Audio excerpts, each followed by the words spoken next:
बिस्मिल्लाहिर्रहमानिर्रहीम। अस्सलाम वालेकुम नाज़रीन, इरफान हाशमी आपको अपने शो में लंदन से खुशामदीद कहता हूँ। व्यूअर्स, आज दो बहुत ही अहम खबरें हैं जिन्हें उस तरह टेकअप नहीं किया गया जिस तरह हमारे यूट्यूबर भाइयों को टेकअप करना चाहिए था और पाकिस्तान के मीडिया को टेकअप करना चाहिए था। हाँ, रिपोर्ट ये ज़रूर हुई हैं और इन खबरों से हर शख्स ने अपना मतलब निकाला है और अपने अंदाज में से रिपोर्ट किया है। Justice Qazi Faez Isa, supreme court of Pakistan justice, वो ये कहते हैं कि हर तरफ मशीन गनें लगी नजर आती हैं, क्या ऐसी होती है रियासत मदीना? ये सवाल उन्होंने किया है।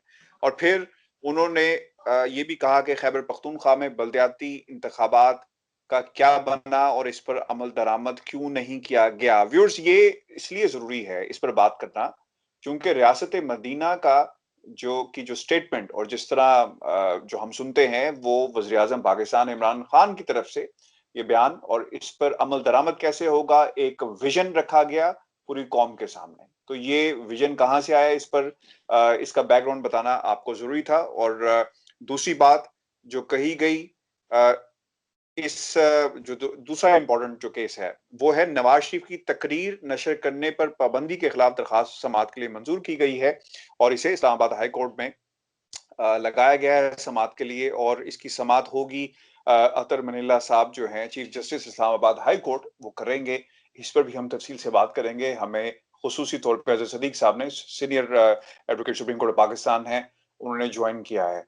सर, मेरा आज भी ये सवाल है, रियासत मदीना की बात वज़ीर आज़म पाकिस्तान इमरान खान करते हैं और ये उनका विजन है। अ, अब उस विजन में वो किस हद तक कामयाब होते हैं, ये एक अलग बात है। उनकी पॉलिसीज कितनी मुस्बत हैं, क्या वो ऐसी पॉलिसीज बनाने में कामयाब हुए जिससे रियासत मदीना का जो जो ख्वाब वो देखते हैं उसे मटेरियलाइज किया जाएगा या नहीं किया जाएगा।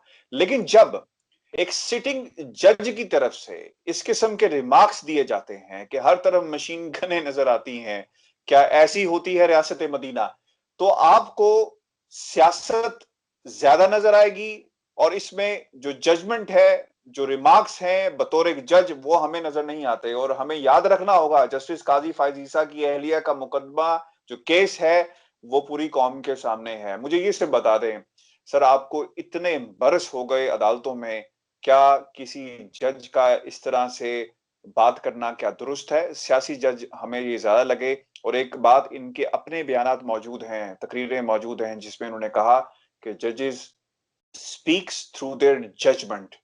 जी सर साहब। बहुत शुक्रिया इरफान हाशमी साहब, आपने मेरे मुंह की बात छीन ली। जजेस always speaks through their judgments. यानी मैं भी जब आज ये टिकर देख रहा था तो मुझे भी बड़ी हैरानगी हो रही थी इस बात के ऊपर। जस्टिस काजी फाजीसा का तो बयानिया ही ये रहा है कि बाकायदा कई फोरम के ऊपर यूट्यूब पे आप देखेंगे कई, तो उनकी यही है कि वो बात नहीं करते, किसी इश्यू पे बात नहीं करते, वो फैसले लिखते हैं। आज बड़ी हैरानगी हुई है। अब हैरानगी अब चूंकि वजह ये है कि अब तो ढकी छुपी बात है नहीं है कि जस्टिस काजी फाइसा का मौजूदा गवर्नमेंट ने रेफरेंस दायर किया, उनकी बेगम साहबा खुल के बोलती हैं इमरान खान साहब के बारे में और इस गवर्नमेंट के बारे में जो कुछ भी कहा है। तो आज की जो आज की जो ऑब्जर्वेशंस दी हैं, ऑब्जर्वेशन है, ये जजमेंट नहीं है, पहले मैं बता दूं आपको। नहीं, उसमें रिमार्क्स बायस रिमार्क्स नजर, हैं, रिमार्क्स हैं उनके। ऑब्जर्वेशन रिमार्क्स थे और उनमें बायस नजर आया। मैं जाती तौर पर जो है ना, जो बातें हैं यानी रियासत मदीना के, ये केस रियासत मदीना के हवाले से तो नहीं चल रहा था। तौर पर अगर देखा जाए तो जो रियासत मदीना का लफ्ज इस्तेमाल किया, को केस तो था नहीं कि रियासत मदीना डिक्लेयर करना था, ऐसी बात थी। तो मशीन गनें हर तरफ लगी हुई हैं। बहरान को बात है, कहाँ लगी हुई है मशीन गनें? हमें यानी मैं जरा समझना भी चाहता हूँ ना कि इस इश्यू को सामने रखते हुए क्या ऐसी लगा, तो ये कुछ सियासी बातें बज़ाहिर नजर आई हैं और इसीलिए कोड ऑफ कंडक्ट और बाकी बातें होती रहती हैं। तो यहाँ चूंकि ये केस जरा बायस के हवाले से है कि ये एक जज की अपने जाती जो बायस चला आ रहा था, वो प्रेसिडेंट के बारे में, प्राइम मिनिस्टर के बारे में रेफरेंस दायर करने के हवाले से, फिर बेगम काजी फाजी ईसा साहब, सरीना ईसा साहब के हवाले से जो एलिगेशन उन्होंने लगाए थे, तो बज़ाहिर एक जज साहब को इस तरह के रिमार्क्स नहीं देने चाहिए थे। ये मेरी जाती राय है और मैं नहीं समझता कि यहाँ अगर मिसाल के तौर पर बल्दियाती इलेक्शन नहीं करवाए हैं, उस इलेक्शन पे अगर अमल दरामद होना है तो हुक्म जारी किया जाए, उन्हें ना ऑर्डर जारी किया जाए, जजमेंट जारी किया जाए बाकायदा अगर किसी ने जवाब नहीं दिया तो तहरीरी तौर पर जवाब मांगा जाए और हम्म। तहरीरी तौर पर उसे बाकायदा रिकॉर्ड के ऊपर पैरावाइज कमेंट मांगी जाए, कंसाइज स्टेटमेंट मांगी जाए। तो ये वो सारी चीजें हैं जो रिकॉर्ड पे आना बनती थी। लेकिन मैं नहीं समझता कि जिस तरह की बातें अब हुई हैं, ये बायस का एलिमेंट तो बड़ा वाज़ेह तौर पर नजर आता है। जो भी रिमार्क्स, सारे रिमार्क्स को आप उठाकर देख लें और मेजॉरिटी रिमार्क्स ऐसे ही हैं कि वो जो माइंड में कहीं ना कहीं ज़हन में वो जो खदशात हैं या जो वो एक गवर्नमेंट के बारे में कि इन्होंने रेफरेंस फाइल किया था, या वो कहीं ना कहीं एलिमेंट कहीं ना कहीं नजर आता है। और और ये ज़ाहिर ये यानी इस तरह के जैसे वो बड़ा मशहूर मुहावरा शुरू में ही बता दिया मैंने, बाद में भी बताया, जजेस स्पीक्स थ्रू देयर जजमेंट। उनके कई ऐसे इंटरव्यू मौजूद हैं कि अगर किसी ने माइक लेकर आगे भी गए हैं तो उन्होंने खामोश रहने का कहा है, जस्टिस काजी फायज साहब ने। तो ये असूली तौर पर तो मैं आपके सामने अपना पॉइंट ऑफ व्यू रख दिया है कि अगर कोई भी फैसला जारी करना था, कोई बात कहनी थी, तो तहरीरी तौर पर ऑर्डर में जारी करते, जो भी कहना चाहते थे। लेकिन अक्सर जो रिमार्क्स दिए गए हैं, मैं उन्हें गैर ज़रूरी समझता हूँ। अच्छा, उन्होंने ये भी कहा और फिर हम अगली खबर की तरफ जाएंगे कि क्या ऐसी होती है रियासत मदीना, हर तरफ मशीन गनें लगी नजर आती हैं, जो इम्पोर्टेंट चीज थी। कुछ हुआ तो क्या ये गन्स अवाम पर ही चलेंगी, ये उन्होंने कहा। अच्छा, खैर, दूसरी खबर बहुत ही इंपॉर्टेंट है। नवाज शरीफ की तकरीर पर नशर करने पर पाबंदी के खिलाफ दरखास्त समाअत के लिए मंजूर कर ली गई है। अतर मिर्ला साहब इसकी समाअत करेंगे और इसमें जो इस्तदा की गई है, ये पॉइंट्स बड़े इंपॉर्टेंट हैं। एक तो ह्यूमन राइट्स कमीशन है, PFUJ और दीगर कुछ मारूफ सहाफ़ियों का जिक्र खबर के अंदर मौजूद है। खैर, वो दरखास्त आएगी तो हम देख लेंगे कि कौन से मारूफ सहाफ़ी हैं, क्योंकि कुछ सहाफ़ी इस तरफ हैं, कुछ सहाफ़ी उस तरफ हैं। तो इन सहाफ़ियों की भी एक सरहद है। अच्छा, और बैरिस्टर सलमान अकरम राजा साहब, ऑब्वियसली कोई मुझे हैरानगी नहीं हुई है कि वो गए हैं और उन्होंने इसमें वफाक और पैमरा को फरीक बनाया है। अच्छा, इन्होंने ये कहा है कि आर्टिकल 19A से मुतसादिम है, ये अहकामात आइन के आर्टिकल 19A से मुतसादिम है।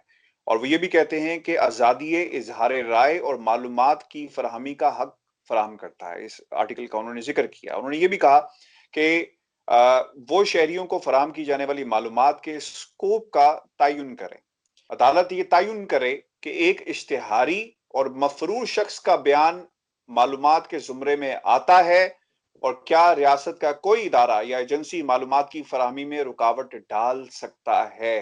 ये अब अदालत इसका फैसला करेगी, लेकिन कानून सर क्या कहता है, क्योंकि पैमरा का किरदार ये है कि वो कोई शख्स जिसने रियासत के हवाले से कोई बयान दिया हो। अल्ताफ हुसैन की मिसाल हमारे सामने है। हमें और फिर ऑब्वियसली इंस्टीट्यूशंस उसमें एक्टिव होंगे और उसे रोकेंगे। यहाँ पे मामला अदालत में लेकर गए हैं। कानून सर इस हवाले से क्या कहता है? बहुत शुक्रिया। पहले तो मैं इरफान हाशमी साहब, मैं सीरियस डाउट्स हैं। सलमान अकरम राजा साहब मुफ्त कितने केसेस में पेश होते हैं प्रो बोनो पब्लिको में, ये रिकॉर्ड की बात है।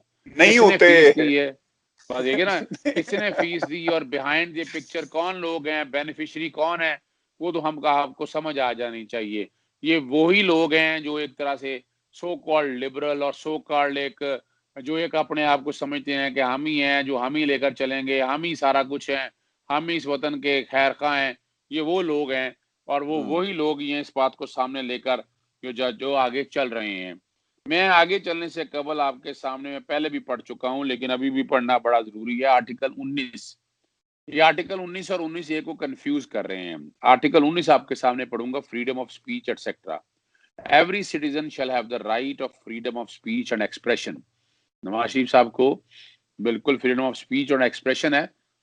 And there shall be freedom of the press, press को भी बिल्कुल फिर आजादी है। लेकिन याद रखिएगा अगला लफ्ज है, subject to any reasonable restriction impose by law in the interest of glory of Islam और इंटेग्रिटी, सिक्योरिटी और डिफेंस ऑफ पाकिस्तान। नवाज शरीफ साहब क्या कुछ बोल रहे हैं वो एक अलहदा बात है। तो ये इसमें कवर होता है फ्रेंडली रिलेशन और पब्लिक ऑर्डर, डिसेंसी और मोरालिटी, और in relation to contempt of court, commission of और इंसाइटमेंट टू एन ऑफेंस। एक इश्तिहारी जिसको आपने कहना है कि अदालतों में पेश हो, आप अदालतों में पेश नहीं होते हैं, तो आप तो मौका दे रहे हैं, आप तो ग्लोरीफाई कर रहे हैं उसको, आप तो उसको बढ़ा चढ़ा कर बयान कर रहे हैं अभी बिल्कुल, और अदालतों में पेश ना हो तुम, और अदालती अहकामात ना मानो तुम। आप तो पूरा मौका दे रहे हैं उसको, ताकि वो बड़े आराम से यहाँ पेश हो और वो ग्लोरीफाई करे। आर्टिकल 19 का दायरा इख्तियार देखना है। 19 है कि आपकी मालूमात तक रसाई, subject to regulation and reasonable restriction imposed by law. यानी ये भी बात बड़ी आ गई, 19 और रीजनेबल रिस्ट्रिक्शन की बात आ गई। आप इंफॉर्मेशन क्या चाह रहे हैं? आप इंफॉर्मेशन चाह रहे हैं कि इश्तिहारी सो कहाँ रहा है, जा कर रहा है, तो ये इंफॉर्मेशन चाह रहे हैं आप। तो अब तक आ गई, आपको किसने कहा है, आप बात कर लें। सवाल तो हो रही है क्या इश्तिहारी को ग्लोरीफाई किया जा सकता है? क्या है कि इश्तिहारी को टीवी पे बिठाकर जो ऑल फॉल बक रहा है और वो दिखाया जा सकता है? तो वो बड़ा सीधा सा जवाब है, नहीं दिखाया जा सकता। और वो चूंकि आपके सामने है, जिस तरह की, मैं अब इसके दूसरे टॉपिक की तरफ जाऊंगा कि जिस तरह की नवाज शरीफ साहब जबान इस्तेमाल कर रहे हैं। पहली तो बात है कि पैमरा में मैं ही गया था, पैमरा ने बाकायदा इसीलिए पाबंदी लगाई थी, पैमरा ने इससे पहले सागदार पे पाबंदी लगाई थी और वो भी मैं लेकर गया था। तो वो भी एक इश्तिहारी थे और वो तकरीबन 1 साल से ज्यादा, तकरीबन 1.5 साल हो चुका है और वो ऑर्डर किसी ने चैलेंज नहीं किया, तो ऑर्डर वो फाइनलिटी की तरफ जा चुका है, किसी ने चैलेंज नहीं किया आज तक। और पैमरा ये का तर्मीमी एक्ट जो है 2007 की सेक्शन 27 के तहत इश्तिहारी और मफरूर अफराद के इंटरव्यू से खिताब नशर नहीं किए जा सकते। ये बड़ा वाज़ेह तौर पर है ना, ये तो बड़ा क्लियर है ना। और उसकी एक बुनियादी वजह है, वो बुनियादी वजह ये समझनी है कि इंसाइटमेंट टू ऑफेंस। आप खुद देखें ना, अगर आप 19 आर्टिकल पढ़ें, रीजनेबल रिस्ट्रिक्शंस पढ़ें, तो उसमें एक-एक चीज़ बड़ी वाज़ेह तौर पर लिखी हुई है, साफ तौर पर लिखी है। कोई ज़रूरत नहीं है कि उसको मज़ीद क्लैरिफ़ाई करने की। आपने ऐसे आदमी को, जो यानी ये डिक्लेयर्ड है, एब्सकॉन्डर है, 1 दफ़ा नहीं, 2 दफ़ा नहीं, सारी चीज़ों को सामने, और इस्लामाबाद हाई कोर्ट ही बुलवा रही है उसको। अगर आपको याद हो, इस्लामाबाद हाई कोर्ट ही उसको इश्तिहारी डिक्लेयर करने जा रही है एक और केस के अंदर। ये रिकॉर्ड की बातें हैं। और आतर मिल्ला साहब ने के पास जब ये मामला पहले लगा था, तो पूछा गया उस वक्त कि इसको तो जमानत हमने 8 हफ्ते की दी थी। तो अब यहाँ बैठ के ये तो कान इधर से पकड़ने की बजाय कान उधर से पकड़ा जा रहा है। और माशाल्लाह आपको पता है, कुछ ऐसी जमातों के पास पैसा बहुत है, करप्शन और करप्ट का पैसा बहुत कमाया हुआ है। कोई मुश्किल काम नहीं है कुछ लोगों को खड़ा करना, कुछ लोगों को आगे लेके आना या पीछे लेके आना, कोई एडवांटेजेस लेना। आपके सामने ये वही लोग हैं ना, जो अबसार आलम को, अताउल्लाह कासमी को, इरफान सिद्दीकी को, इन सब को नवाजते रहे हैं। ये तो रिकॉर्ड की चीजें हैं, तो ये समझने वाली बातें हैं। तो मैं नहीं समझता कि ये दरखास्त काबिल अबसार समाअत है, अबसार काबिल आलम पजीर है। अबसार आलम साहब का आपने नाम लिया, मुझे याद है जब नवाज शरीफ साहब ने माल्डो में तकरीर की थी तो उनके बिल्कुल साथ जो फतह का जश्न जब मनाया गया था तो बिल्कुल लेफ्ट साइड पे अबसार आलम साहब खड़े थे। अबसार आलम साहब का नाम आपने लिया क्योंकि मैंने उनके साथ काम किया है और 2 साल काम किया दुनिया टीवी की लॉन्चिंग की, तो मुझे वो बिल्कुल, बल्कि मुझे तो इससे ज्यादा आगे की बातें भी पता हैं। हमारे पास क्या हदायत होती थी जस्टिस खलीलुर रहमान रमदे जब नजरबंद हुए घर के अंदर, और जब उन्होंने मुख्तलिफ बार से खिताब करना होता था तो बाकायदा दुनिया टेलीविजन की एक डीएसएनजी वैन और गाड़ी और एक अदर रिपोर्टर कैमरामैन के साथ खास तौर पे ड्यूटी लगती थी। क्योंकि आपने ये जिक्र देखे किया ना, तो मुझे नहीं ये हक, ये सच है ना, ये सच है। और ये कड़वा सच है, ये हकीकत है। मैं जो कि लॉयल मूवमेंट का हिस्सा रहा हूँ, मुझे पता है इस सारी बात का। और अबसार आलम साहब को जिस तरह चूज करके लाया गया और एजेंडा जिस तरह लेकर चला, वो भी उसी एजेंडे का हिस्सा है, जो समझने वाली बात है।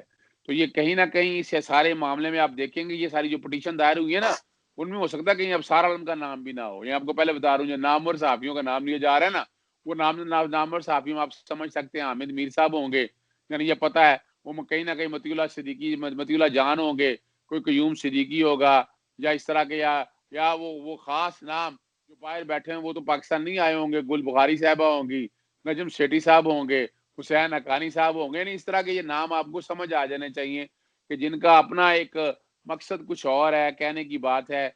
इसमें ऐसी ऐसी इंफॉर्मेशन क्या है कि जो आवाम तक, यानी जो बातें वो करना चाह रहे हैं, जो बातें कहना चाह रहे हैं, वो एक इश्तिहारी आदमी को इजाजत नहीं दी जा सकती। इश्तिहारी आदमी को, यानी मुझे क्या एतराज है, आए आराम से आए, अदालतों में आके आप जो इश्तिहारी उन्हें डिक्लेयर किया है वो खत्म कराएं, और आप अदालतों, आप जो मर्जी बात करें, आपके मीडिया पे बात करें, आपको रोका नहीं जा, लेकिन आपको इस तरह नहीं रोका। आप इस तरह नहीं कर सकते हैं कि आप बाकायदा जो है इन हालात में इश्तिहारी भी डिक्लेयर हुए और आप कहें कि मैं बैठ के मैं लीडर भी बन जाऊं, मैं हीरो भी बन जाऊं। एक तरफ आप कानून से भागे हुए हैं, भगौड़े हैं आप, एब्सकॉन्डर हैं आप, और दूसरी तरफ कहें कि बैठ के नहीं मैं हीरो भी हूं। तो ये एक कश्ती में दो या एक तीर में दो कमाने नहीं चल सकती। थोड़ा कड़वा थोड़ा मीठा, हाफ हाफ तू तू, ये नहीं हो सकता है। तो ये, और ये भी देखें, कमाल की बात है, फैसला हुआ है लाहौर के अंदर, ये सुनिएगा जरा, बड़ी मजेदार बात है। और इसको चैलेंज किया है इस्लामाबाद हाई कोर्ट के अंदर जाकर उन्होंने। अब यहाँ का ना, अब क्या है, मैं उसमें मेरी दरखास्त में हुआ है, कल मुझे भी नोटिस होगा, मुझे पता नहीं फ्रीक बनाया या उन्होंने नहीं बनाया। अब मुझे नोटिस होगा, मुझे इस्लामाबाद जाना पड़ेगा इस काम के लिए, स्पेशल जाना पड़ेगा, पब्लिक इंटरेस्ट में किया है।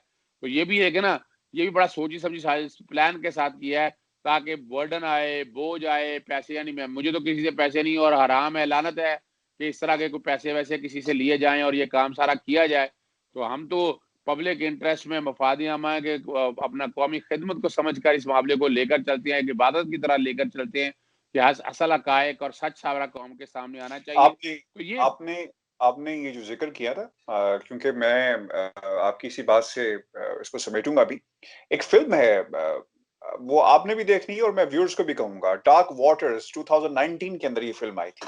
आपने महँगे तगड़े वकीलों की बात की ना, और ये फ़िल्म देखना बड़ी ज़रूरी है। अच्छा, सिद्दीक साहब, ये फ़िल्म एक लीगल थ्रिलर है और एक केस हुआ अमेरिका के अंदर, और ये जो आपके बर्तन है ना, इसके ऊपर एक केमिकल यूज होता है, जैसे C8 इस फिल्म के अंदर नाम बताया गया है, वो किस तरह कैंसर के अंदर लोगों को मुब्तला करता रहा, और एक लीगल बैटल है। क्योंकि दूसरी तरफ इंडस्ट्री के बड़े महंगे वकील थे, तो उन्होंने पैसे के जोर पे उस केस को कई साल चलाया, और ये ही उस पूरी फिल्म का प्लॉट है कि पैसे के जरिए आप किस तरह सिस्टम को मैनिपुलेट कर सकते हैं। आपने कहा ना कि वकील हैं और जिनका आपने नाम लिया, ये जब तक उन्हें पैसे ना मिले और जो उनकी शोहरत है, वो कभी भी ये केस जो है वो इस तरह नहीं लेते। और बिल्कुल आपने सही कहा। तो व्यूअर्स, ये फिल्म जरूर देखिएगा, dark waters, and you will understand कि पाकिस्तान के अंदर जब कोई बड़ा सियासतदान या सरमायादार चोरी करता है, तो लीगल एड किस तरह मौजूद रहती है, बड़े-बड़े वकील कैसे मौजूद रहते हैं जो उन्हें रास्ता दिखाते हैं। तो इसलिए ये भी एक बड़ी वजह है, पाकिस्तान के अंदर इंसाफ नहीं मिलता।